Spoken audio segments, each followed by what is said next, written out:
أعوذ بالله السميع العليم من الشيطان الرجيم من همزه ونفخه ونفسه.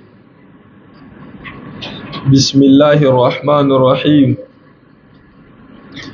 إن الحمد لله نحمده ونستعينه ونستغفره ونعوذ بالله من شرور أنفسنا ومن سيئات أعمالنا.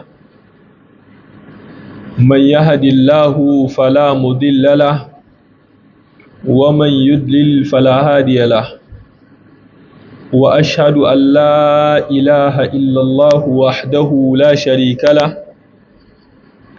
وأشهد أن محمدا عبده ورسوله. يا أيها الناس اتقوا ربكم الذي خلقكم من نفس واحدة وخلق منها زوجها وبث منهما رجالا كثيرا ونساء. واتقوا الله الذي تساءلون به والأرحام إن الله كان عليكم رقيبا. يا أيها الذين آمنوا اتقوا الله حق تقاته ولا تموتن إلا وأنتم مسلمون.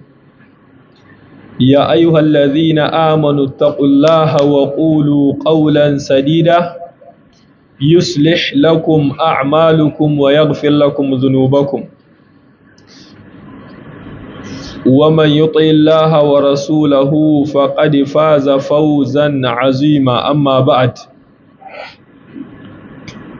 فإن أصدق الحديث كتاب الله، وخير الهدي هدي محمد صلى الله عليه وسلم، وشر الأمور محدثاتها، فإن كل محدثة بدعة وكل بدعة ضلالة وكل ضلالة في النار. bayan haka ‘yan uwa, assalamu alaikum wa rahmatullahi wa barakatuh.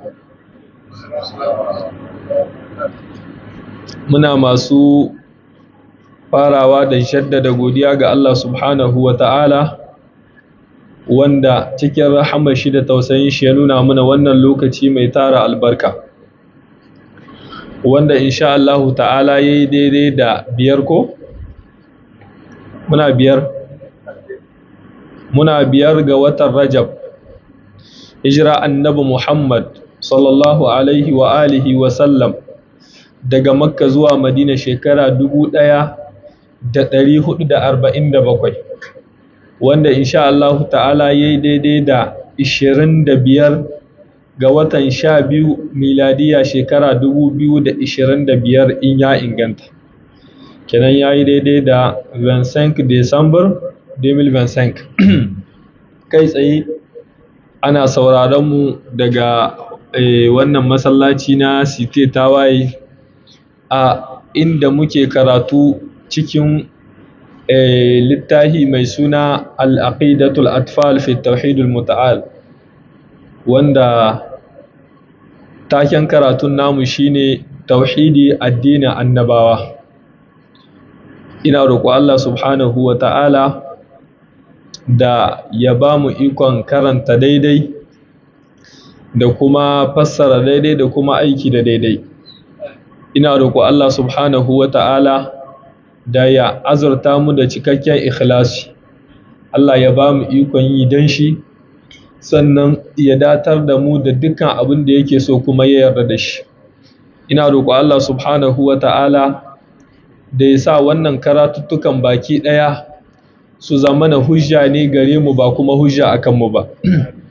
Muna da Allah subhanahu wa ta'ala ya kashe shirka da bid'a kuma ya shiryar da masu yinsu, wanda kamar yadda aka sanar cewa insha Allahu ta'ala bayan kammala wancan karatu na Aqidatul Atfal, hallau za a ci gaba da wani karatu na aqida in shine muka dai ba a ma tantance ba sai jiya ko? Tunda da na ce yau ba a ma yin karatu, amma kuma abinda Allah subhanahu wa ta'ala ya so ya faru shi ke faruwa. Da mun ce tun da an ida wancan karatun littafin bari a bada hutu sati guda, in ya so sati mai zawa sai a ci gaba da karatu, to Allah bai ni haka ba. Muna roƙo Allah subhanahu wa ta'ala ya sa hakan shine alkhairi gare mu baki ɗaya. Kenan muka tattauna tare da 'yan uwa muka dai ɗauki cewa insha Allahu ta'ala za mu ci gaba da karatun littafin usulu sunna. Littafin usulu sunna na babban malami bijimin sunna wanda shi taken shi ma shine Imam Ahlus Sunnati wal Jama'a, shine Imam Ahmad bin Hanbal, shine ke da wannan risala mai taken usulu sunna, wadda risala ce wadda take tun daga malumai wanda suka biyo bayan shi har zuwa wannan zamanin. Manya-manyan malumai na wannan zamanin za ka ga da damar su sun yi sharhin wannan littafin ko kuma sun karantar da shi, saboda muhimmancin shi, saboda muhimmancin saƙon da ke da kwai a cikin littafin. Muna fahimta ko? Saboda haka mu sani cewa wannan littafi ba ƙaramin littafi ba ne ba, wanda su magabata a can da lokacin nan nasu, in ka ji sun ce sunna ko in ka ji sun ce shari'a, to suna nihin aƙida ko kuma suna nihin ma addinin baki ɗaya. Kuma sannan suna ci gaba da karantar da mutane aƙida da muhimmancinta, suna ƙara zage damtse musamman lokacin da suke kallon wata fitina za ta tasowa. Muna fahimta? Ko kuma lokacin da fitina ta taso, saboda ita aƙidan nan ita ce takanga wadda take hana mutum ya faɗa a cikin bid'a ko kuma shirka, kamar yadda magabata suke cewa, kamar yadda shi ma Imam Ahmad bin Hanbal yake cewa ai al-aqidatu hiya asasuddin. Aqida wannan ita ce tushe na addini. Wasu daga cikin magabata suke cewa asuluddin ita ce ma asalin wannan addinin baki daya. Muna fahimta? Saboda muhimmancin da ke da kwai cikin musulmai su san wannan ilimi na aqida. Kadiba wahayi da Allah subhanahu wa ta'ala yake yi ma annabawa, dukkansu Allah yake cewa yayi musu umarni ne da su yi su kira mutane su bauta ma Allah shi kadai. Kawai saƙon da Allah ya aiko annabawa da shi kenan. Mu kuma annan Muhammad sallallahu alaihi wa alihi wasallam sai da yayi shekara 10. Muna fahimta? Shekara 10 tauhidi ne tsagwaron shi ake karantar da mutane. Ban sai mun fahimta ba. Shekara 10. Shi yasa kaga zamanin sahabbai ba wata shirka. Muna fahimta? Ba wata bid'a. In nace babu shirka, wanda kaga yana shirka ma hato shirka ce yake ta ilimi. Muna fahimta? Ya yarda shi ɗan iska ne, kuma ya yarda in ya mutu ya shiga wutar jahannama. Muna fahimta? To mu kuma yanzu muna da jahilta ne dangance da ilimin na aqida. Kamar yadda Sheikh Salih Al-Fawzan cikin sharhin da ya Qawaidul Arba yake cewa jahilcin da yahi kowanne jahilci hadari shine jahilci na ilimin aqida. Me yasa yace? Saboda mutum zai iya hadawa cikin shirka bai sani ba. To ai kaga muhimmancin ta, a ce ma abinda manzo Allah yayi shekaru 10 yana karantar da mutane. Mu yanzu alakwal in kai shekara 13 ai ka samu bak. Koko lissahi na ba daidai bane ba. Haka nan ne ko? Can premier shekara 6 ko? Ka zo college shekara nawa? 10 ko? Ka zo lycée shekara nawa? 13. To yanzu in kana da bak baji kake ba, Niger ba ɗaya kake da kowa ba. Ko ba haka nan ba? To kalla sahabbai shekaru 13 ana karantar da su da tauhidi, ana karantar da su tauhidi, sanin Allah tsagwaron shi kawai. Sai da aka yi shekara 10, kai ba magana sallah ba ake ko kaza, a'a kawai sanin Allah. Duk wani wanda bai bin Allah kuma arne ne, mushriki ne, kuma in ya mutu wuta zai shiga khalidina fiha abada. muna fahimta. To haka ake son malumai su ci gaba da riƙo da wannan amanai da Allah subhanahu wa ta'ala ya damƙa a hannunsu a matsayinsu na magada annabawa, ko ba haka nan bane ba? Malumai su ne magada annabawa. Malumai su ne mi? Su ne magada annabawa. Annabawa su kuma ba su gadan ma al'umma da komi ba face ilimi. To ilimin kuma, ilimin da ke gaban kowane ilimi shine ilimin sanin Allah. Muna fahimta? Ya kamata musulmi su halka daga kwanan da suke yi dangance da mi jahilta aƙida ingantatta wadda annan Muhammad sallallahu alaihi wa alihi wa sallam ya mutu ya bar al'umma a kanta. Wanda a gulguje kahin mu shiga cikin karatun littafin za mu ɗan taɓa bayani kaɗan dangance da muhimmancin wannan ilimi da kuma yadda magabata suka ba ilimin gaba da kuma yadda suka dage da karantar da al'umma wannan ilimin da kuma illa da ke da kwai cikin musulmi su zauna ba a karantar da aƙida. Muna fahimta? To Allah subhanahu wa ta'ala ya datar da mu, wanda magabata kullum suna cewa al'aqidatu qabla al-fiqh wal hadis. Aqida tana gaban ilimin fiqh, tana gaban ilimin hadisi. Aqida tana gaban sallah, tana gaban azumi, tana gaban zakka, tana gaban aikin haji, ita ce gaba. Kamar yadda Muhammad Nasiruddin Albani aka yi wasu matasa suka tambaye shi dangance da irin matsalolin da ke da kwai yanzu. Malumai ba su son karantar da aqida ingantacciya. Wa'azukan malumai ya koma daga misali karatun fiqhu, wasunsu suna haɗawa da karatun hadisi, wasunsu kuma sun maida wuraren wa'azukansu kawai kamar mumbarai ne na wasu labarai. Muna fahimta? Kaji suna magana aqida tsagwaranta, suna kiran kahurci, suna ebe mai albarka, suna kiran bid'a, suna Allah wadai da ita. Yace da dama sun kaurace mu wannan. Yace to yana kira ga wannan malumai cewa su ji tsoron Allah, su sani cewa tauhidi shine tushen wannan addinin. Sanin Allah shine gaba akan komi. Shine yake cikin risala sai yake ce musu nabda bil ahammu thumma al muhimmu. Muna farawa da abin da yahi muhimmanci, sannan abu mai muhimmanci. Zai wahala ka shigo cikin gida in ka samu miji yana da aqida, da wahala ita matar tana da.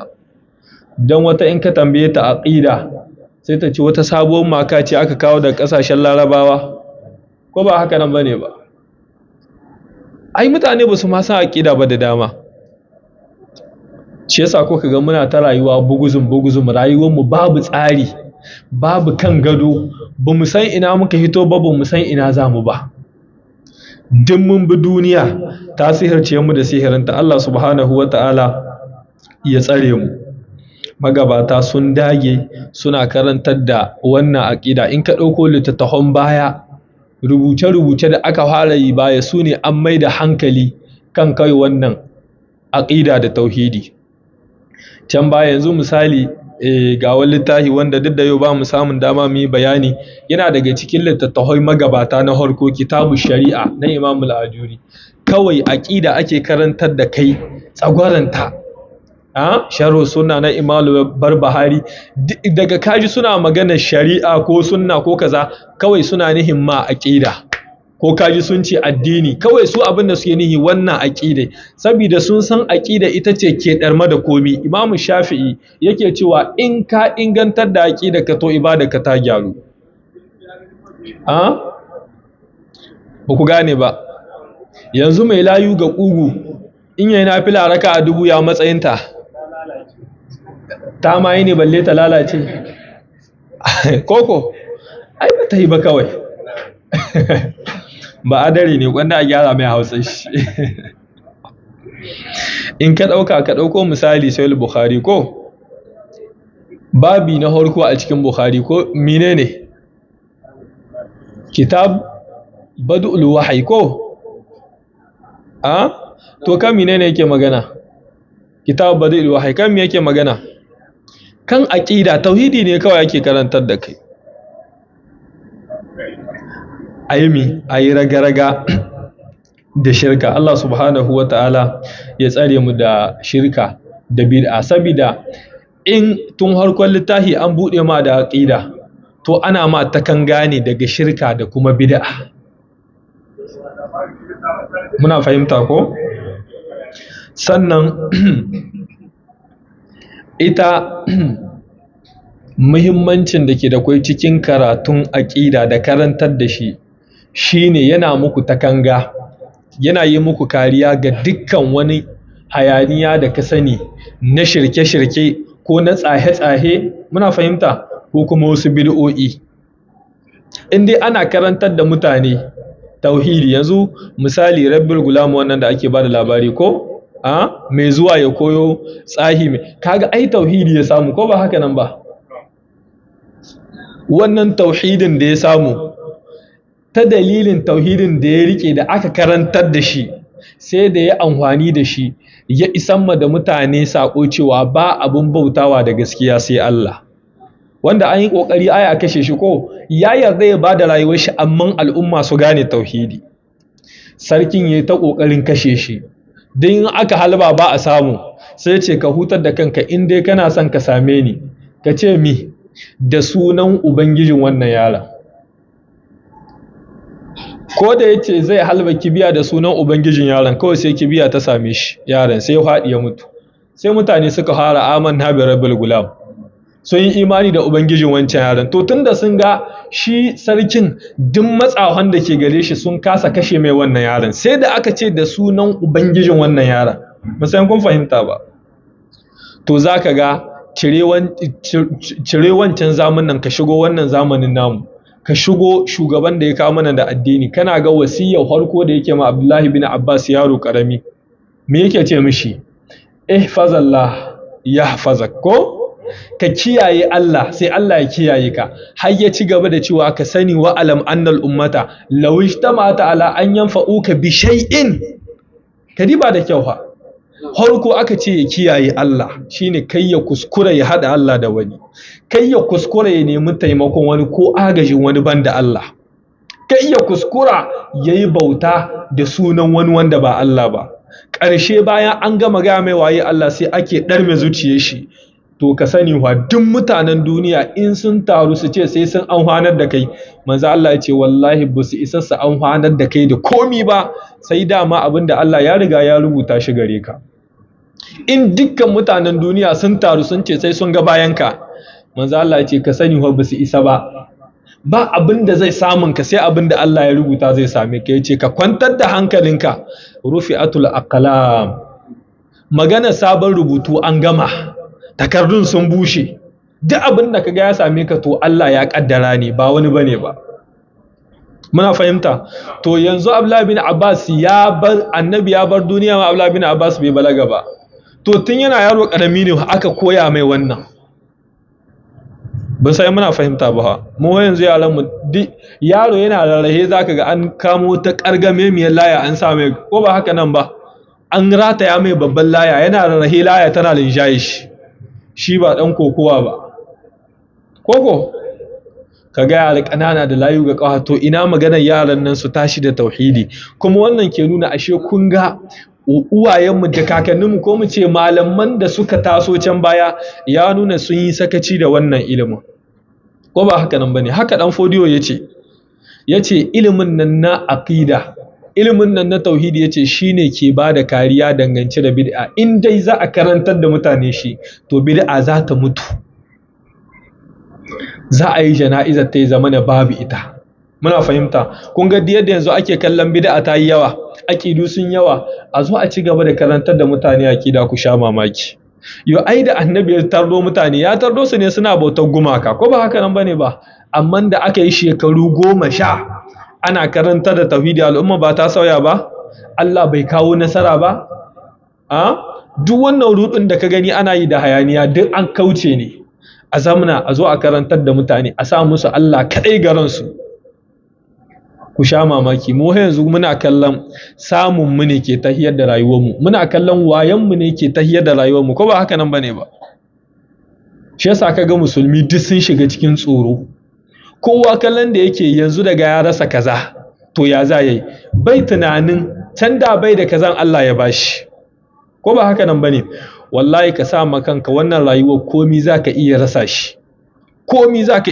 shi kuma ka rinka tuna haka kuma ka rinka sa ma ranka yanzu in abin nan ya faru ya kamata ka yi haƙuri koko ka rinka tuna to ai can da babu kazan yanzu ya zo sai kaga kana rayuwa mai daɗi amma duk mun rikice kowa wani yanzu daga ya dan samu sabani shi da mai gidan shi a wurin aiki ya fara bibiyar bokayi da malamai ka a kore shi daga aiki ni na san wani mutum da yayi letter kan wata ma'aikata yace wannan ma'aikatar ya kamata kaza duka a matsayin shi na controller ya zo yayi control duka yace kaza ko da aka gaya ma mai ma'aikatai sai ya ce shi ya mai da al'amarin shi ga Allah ya je duk abin da yake so ya yi kun san wani abu kahin takardar tashi ta je ya mai takardar ta da shi daga garin kai shi wani mugun ƙauye ta zo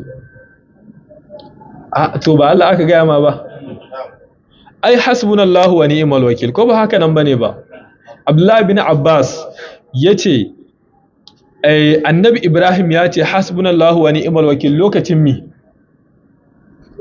lokacin da za a sashi wuta shi wa manzan Allah lokacin da duk al'ummar duniya ta yi ca a kan sahabbai mi suka ce hasbunallahu wa ni'mal wakil Allah bai kawo musu mahita ba to muna da shakka ne a cikin zuciyoyinmu dangance da al'amarin Allah subhanahu wa ta'ala sannan in aka ci gaba da karantar da mutane aqida ingantacciya da tauhidi wannan rarrabuwar kai da saɓani da ake samu zai taƙaita mun gane zai taƙaita ba wani rarrabuwa kai da za a samu saboda kowa ya yarda Allah ne kadai ya cancanta a bishi manzon Allah ne kadai ya cancanci a yi mishi biyayya ido na leke amma in dai ba su ba kowane ne sai an rinka tattauna maganar su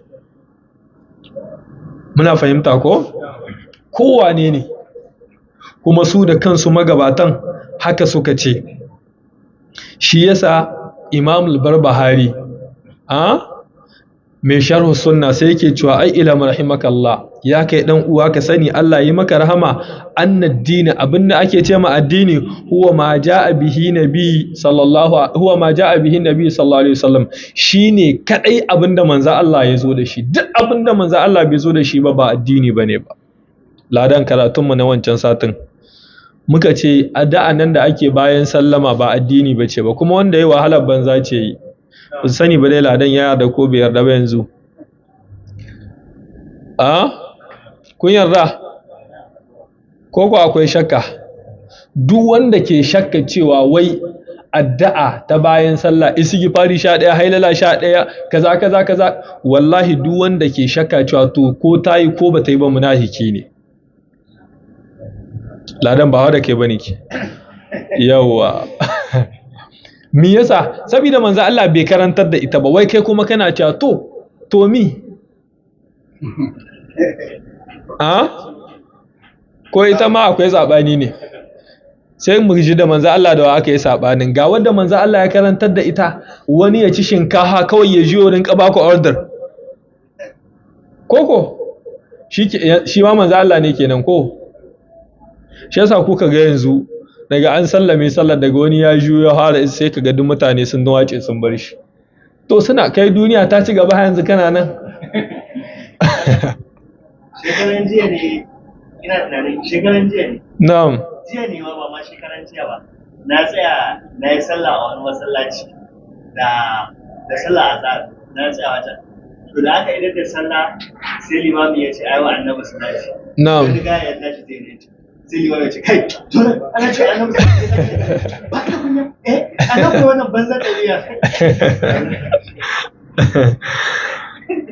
to Allah shirye da mu ka gani ko an ce ayi salati 10 kai kana tashi kaji sai ka ce to wai latija wa yace ayi salatin 10 nan ko yace to ka sani dan uwa abinda ake ce ma addini huwa ma jaa bihin nabi sallallahu alaihi wa alihi wa sallam wa ashabuhu kawai addini shine abinda manzo Allah ya zo da shi abinda sahabban shi suka fahimta daga gare shi shine addini yace wala tuqbalu ibadatun illa bi mawafaqati zalika, ka sani ba za a taba amsa ibadarka ba sai in ta dace da wadda manzon Allah ya karantar ko wadda sahabbai suka fahimta daga bakin manzon Allah sallallahu alaihi wa alihi wasallam. Ka yi makanka shawara, ka gama kawai ka bar bata makanka lokaci.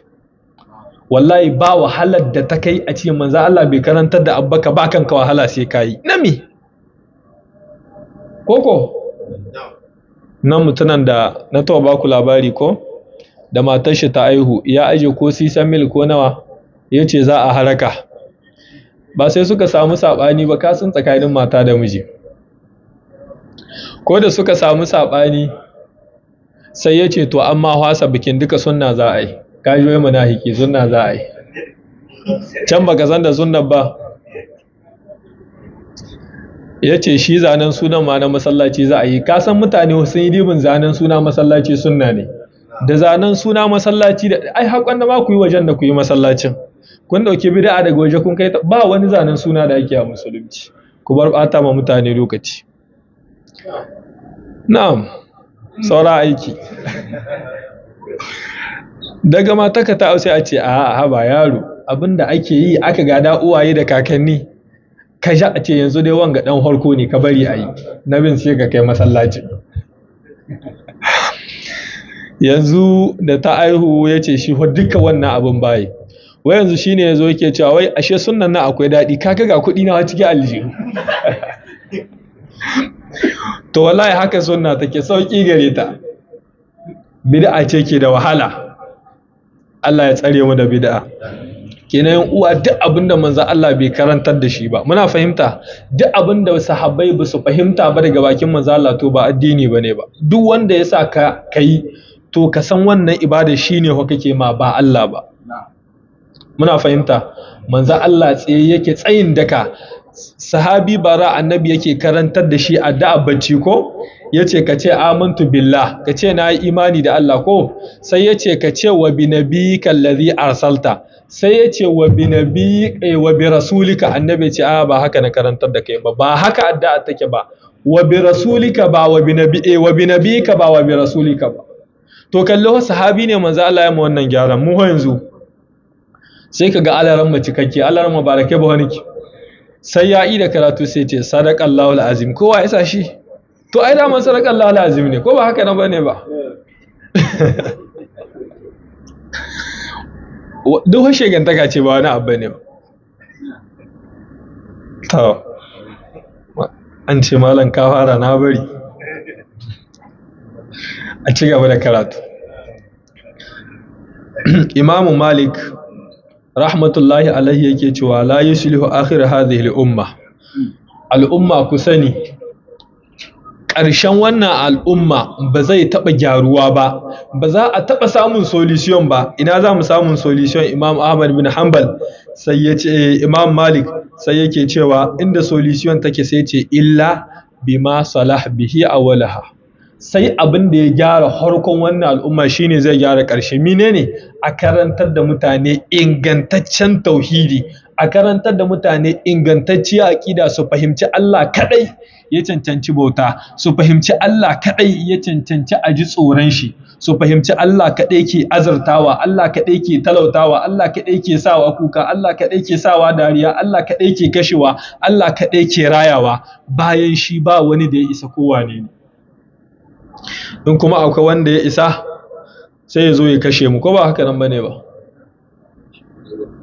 A ka isa?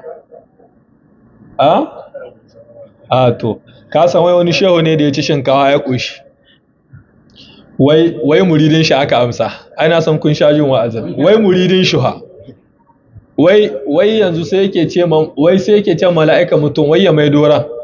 Sai mala'ikan mutuwa ya ce Allah ya ce a ɗauki rai, ce ni kuma ni na ce ka mai doka, ji ɗan iska. A ce Allah ya ce ka ce kaiwa.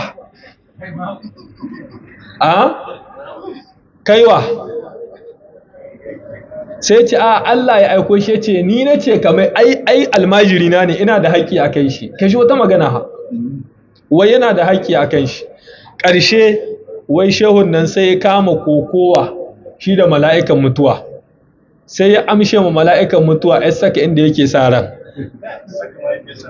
kuna ji ranar nan duk wanda ya mutu sai da aka mai domai rai, aka ga mutane na ta tasowa daga makabarta suna zawa gida. Allah ci ne makareci. To ka gani wai yanzu wai sai mala'ikan mutuwa ya je ma Allah, kai ina aikin ka na yau? Sai ce ai bawanka ko shehuwa ne na ɗauki ran wani da kace a ɗauko, ya ce in maido, na ce a kai kace a ɗauka, saboda haka ya kama da kokowa har ya amshe rayukan duka wanda na amsa. Wai sai Allah ya ce dan mi baka bashi ba, yanzu ba gashi ka muna asara aikin yau ba? Kai juha, kai yanzu wannan in ba a ce musu shedanu ba, suwa za a ce ma shedanu? Da wanda ke ba da labarin shehun shi ya yi sallar gawa, limamin garin ya zo ya ce wa ce a yi sallar gawa bai zo ba, yana ta faɗa.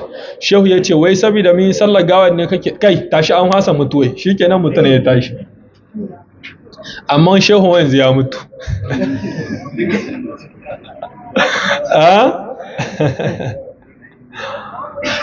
Ka gani ko?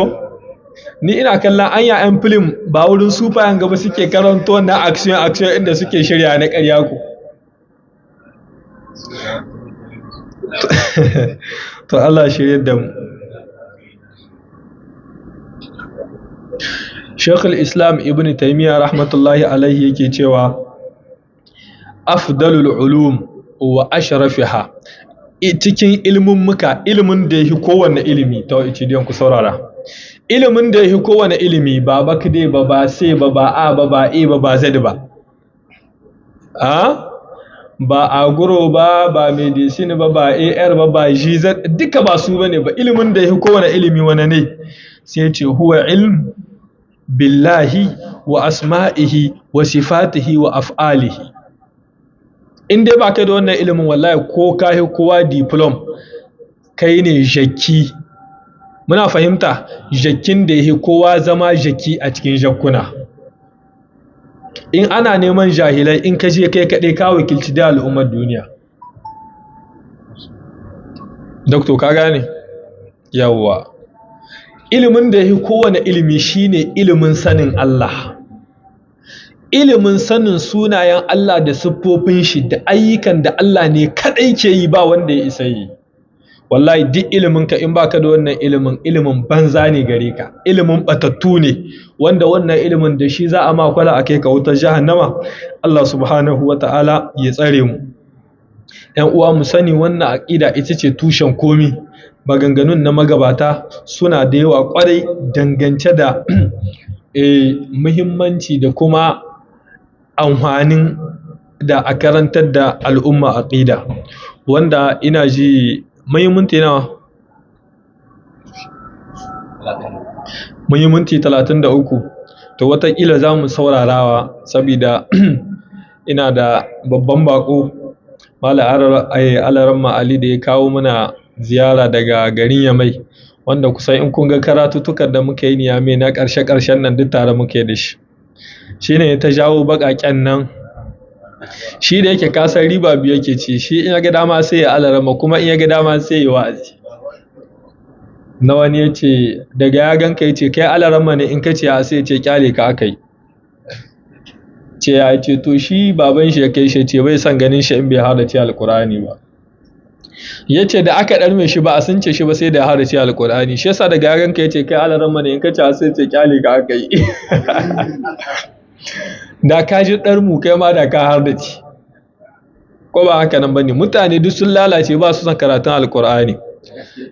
Ƙwarai duk sun zama iska, sun ƙaurace ma alƙur'ani, duk sun ɓace, sun kama, wasu sun kama neman kuɗi. Ina ka hito neman kuɗi, ina za ka neman kuɗi, ko ba haka nan ba? Wani ya kama noma, ina ka hito noma, ina za ka noma. Wani ya kama lakwal, ina ka hito lakwal, ina za ka lakwal. Yau su ne Allah ya aiko ka kai? Wa ma umiru illa liya'budullah wa ma khalaqtul jinna wal ins illa liya'budun. Ba ka da wani uzuri da zaka ba Allah. Ina ji to za mu saurarawa saboda Allah ramma da ya kawo mana ziyara. Ladan akwai tambaya ne? Tambayoyi? Da uku ne. To karanta mu ji. Mai tambaya ta farko ita ce, assalamu alaikum. Allah ya ƙara wa malam lafiya. Malam muna so a yi mana bayani game da tsawon sallah. Saboda wasu suna farawa da dama, wasu kuma suna farawa da hagu. Shi ne ce suna so a yi musu bayani. To wannan bayani yana da tsaho. Ya ce wai wasu suna tambaya, sahun sallah yana fara daga dama ne ko yana fara daga ina? Daga hagu. Sahu yana fara daga tsakiyar liman ne. Muna fahimta. Akwai babban malamin mu Professor Dr. Asgar ya yi wani risala wanda ya sa mai suna in ba na manta ba, min aina yabda usaf, daga ina ne sahu ya kamata ya fara. Muna fahimta. Sahu yana farawa ne daga ina? Daga tsakiyar liman. Ban sai mun gane ba. To mutai. Sai mai tambaya ta biyu ce, malam mutum ne ya sha azumi ɗaya a Ramadan, sai ya manta bai rama ba har sai da wani Ramadan ya zo. Sabida lalaci. Wai mutum ne ya sha azumin watan Ramadan, wai ji sabida shigantaka wai ya manci. Kai yanzu ka rasa bashi na zaka mancewa sai na Allah, kama amma baki. Koko? Haba kai ma, wai ya mance. To shi kenan. Ka je ka tarda shi, ya mutu ko da ran shi?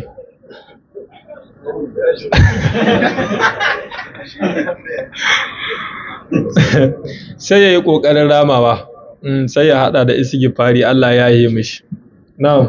Wannan malam fasara yake so ta fa inni na ya sako na cikin fiƙo.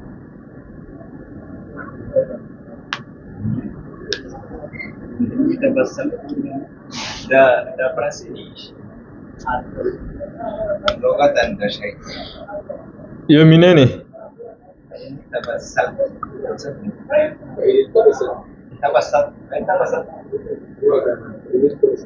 A halari ko? To wannan tambayar ta kawo rudani, can wanda yi ta sai ya sake bayani da za a ganewa. Kuna ji ko? Dangance da sahun nan, ku saurara da kyau.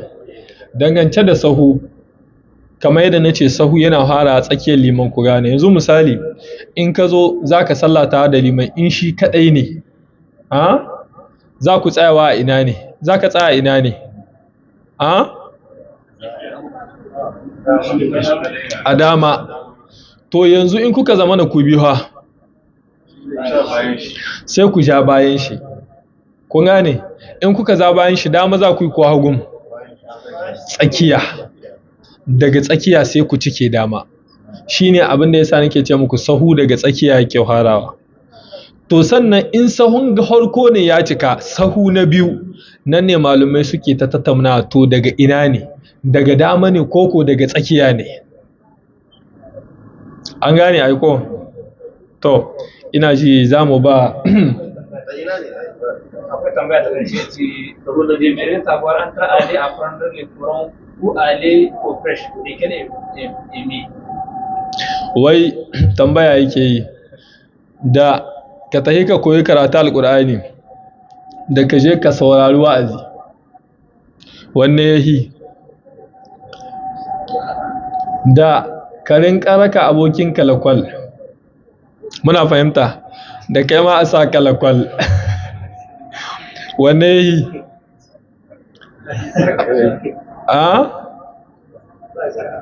A sa ka ya yi? To ai shi ne, in ka ci gaba da koyon karatu alƙur'ani, kai ma wata rana sai ka yi wa'azi. Koko? A taƙaice ba? Ga alarama nan, wanda ya himi?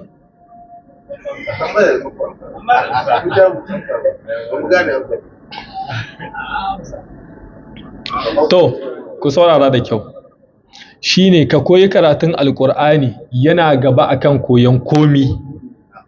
Muna fahimta? Sannan shi kuma wa'azi wata dama ce.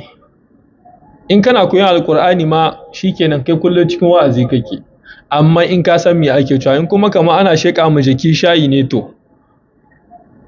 mana ana ta karatu ana iyyaka na'budu kana iyyaka na'budu baka san me fasara iyyaka na'budu ba to ai ka karatun ka kamar ana shika majiki shayi ne kai dai ga ka da karatun tun daga alhamdu wa zuwa alamtar kai fa amma baka san ko fasara alhamdu ba saboda amma baki ko ba haka nan ba to sannan shi kuma wa'azi wata dama ce wanda zaka ga mafi yawanci an ce wa'azi ba abu bane na kullun ko ba haka nan ba kenan shi ma musamman wa'azi zaka ga wasu malumai ne ake gayyatarwa to zai kaga in ka je ka saru wannan ka samu wasu fa'idodi wanda can da baka san su ba ko ba haka nan ba wanda watakila daga nan za a ma allura ta ka ƙara son karatun alƙur'anin ma in can da kana wasa ko kana muna hiciyar da kaga dama ka tayar da kaga dama ka kaje sai ka ga amma wani wa'azi kamar kare da annan Muhammad sallallahu alaihi wasallam hadisin irbada me yace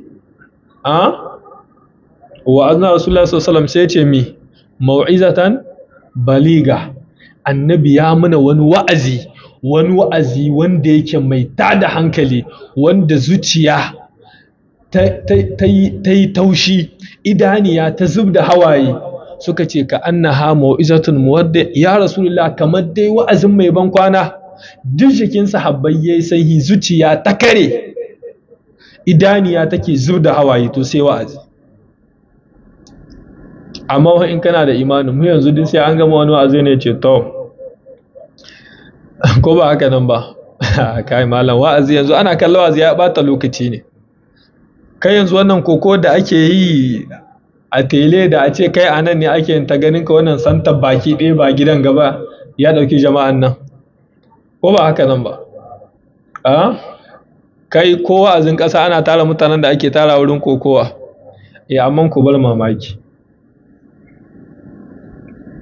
wani alƙawli Allah ya mauta sai ya cika ta ko ba haka nan bane shi yasa duk inda kaji Allah yana bayan cikin alkurani sai ya ce ɗan kaɗan mala alƙali ya ce ya zo wa'azi Nijar sai ga an gaito na mawaƙi daga Nijar ya ce dole na haƙura sai da ya yi da nashi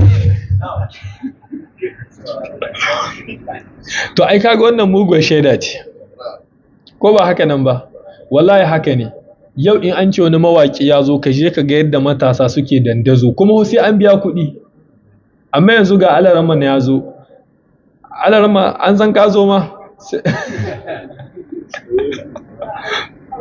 saboda mi Allah ka shiryar da mu kenan insha Allah ta'ala za mu ba alarama ya zo ya dan mana wa'azi ya mana wa'azi mu ma muna fatan wa'azin yayi tasiri gare mu kuma ya sa ya zama na wa'azin gare mu kuma ya ba mu ikon gyara da haka malam bismillah tubarkalla malam yana daga cikin matasa wanda suke kokari wallahi zaka ga hatta wa'azzuka da dama na malumman ya me zaka ga gashi nan yana jan baki wani lokaci in tarkice kuma ka ga shi ake jama bakin